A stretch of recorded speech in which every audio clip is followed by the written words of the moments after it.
Today I'm going to teach you guys how to make tostones in under 15 minutes. You're going to start off by cutting both ends off of the plátano, making a vertical cut. Now you're going to use a spoon to peel it. It makes it 20 times easier. Once that's done, you're going to go ahead and cut 1-inch pieces. You can make them bigger if you want. While you're doing that, you can go ahead and heat up the oil, any oil you want to use. And then you're going to go ahead and place them in. I like having them halfway submerged in the oil so I can see the process of them cooking. You're going to have them in there for about 2 minutes on each side, and then you're going to go ahead and transfer them to a plate. This is what I'm using to smash them. This is a simple part. You're just going to go ahead and smash it, grab a spatula or anything, and take it right off. You're going to put it back into the oil and let it cook for about 2 minutes on each side. And if you want them crispier, just let them sit in there for a longer time. Once they look like this, you can go ahead and transfer it to a plate. You can season them with anything. I use pink Himalayan sea salt. Look how good they look. I'm your mom now, and I'm teaching you how to cook what you got at home. 2 tablespoons of oil, get it nice and hot, and then chop and peel potatoes. Now set them there and don't mix, don't do it. Okay, after about 5 minutes, you can give it one nice little mix. And then once you see some browning on the bottom, you can stir again. This is going to ensure that we don't get mushy potatoes. So now that they're about cooked, you're going to add in seasonings. Whatever you got at home's fine, but this is what I'm using. Add whatever you got at home. Eggs, beans, chorizo, put in a tortilla, and you're done.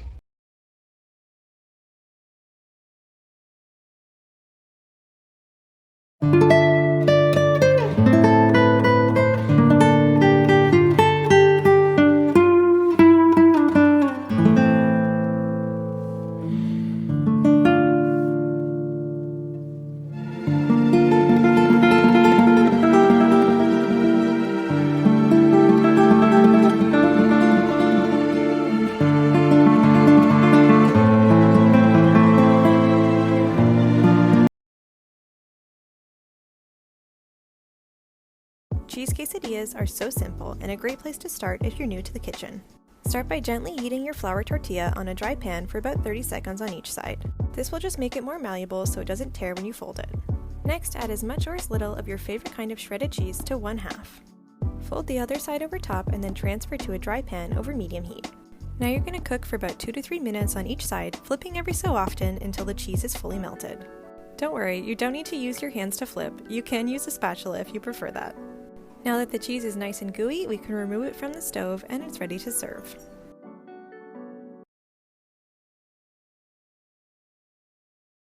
Are you lazy but love food? Well, I got the perfect recipe for you. Let's make 3 ingredient crepes. 1 cup flour, 1 1/4 cups of milk, 2 eggs. Whisk it together. How easy was that? To go above and beyond, add vanilla. Add batter to a pan. Make sure it's nice and thin. Flip. Oui, oui. So easy. To assemble, take a crepe, fold, drizzle on Nutella. Yum. Add strawberry slices, fold again. That is the easiest, most delicious crepe you'll ever find. Powdered sugar. More Nutella. Oh my gosh. Oh my god. Oh my. Oh my. You have to try this.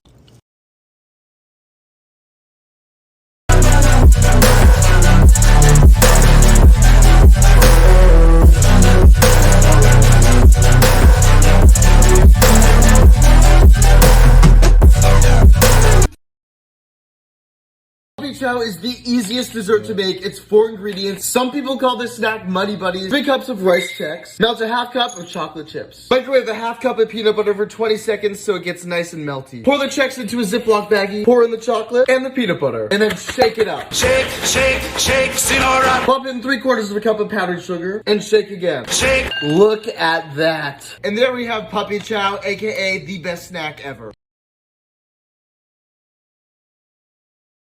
I'm going to show you how to make the absolute easiest, laziest, best breakfast, lunch, dinner, dessert ever. I eat this every single day and it takes me about 3 minutes. So darn good. First, we go over to the cupboard and we grab ourselves a sweet potato. Then I come over to my sink, avoid my dirty dishes, and just wipe it off a little bit, kind of get off that nasty skin stuff. I put it on a paper towel and then I just start stabbing it with a knife. It should kind of look like this when it's done. It just has a little bit of holes in it, and then I cut off both ends because it's just kind of gross. Then we wrap her up in a paper towel, badly. Stick it in the microwave, and then I'll do about 90 seconds on each side. You'll have a very hot potato. I cut it in half and then pretty much butter it like toast with cashew butter, and it's so darn good.